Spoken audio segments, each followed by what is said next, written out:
مرحبا بكم في قناة أخبار المشاهير مع قناة يسرى. لا تنسوا الاشتراك في القناة والضغط على الجرس ليصلكم جديد ونشرة.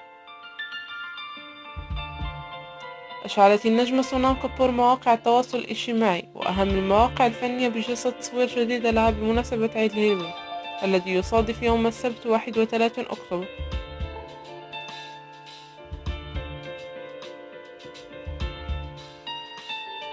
وظهرت النجمة سونام كابور بلوك غريب خلال احتفال بهذه المناسبة، ولكنها حاولت قدر الإمكان أن يكون شكلها قريبا للنجمة العالمية الراحلة مارلين مونرو.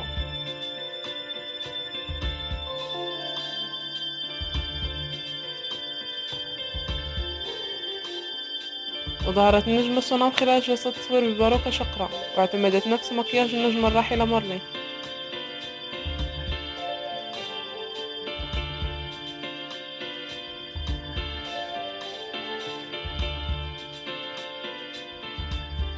ما رأيكم بلوك النجمة سونام كابور في أحدث جلسة تصوير لها؟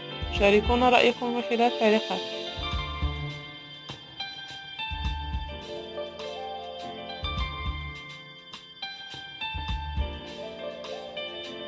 صور من جلسة تصوير نجمة سونام كابور بمناسبة الاحتفال بعيد الهيلوين عام 2020.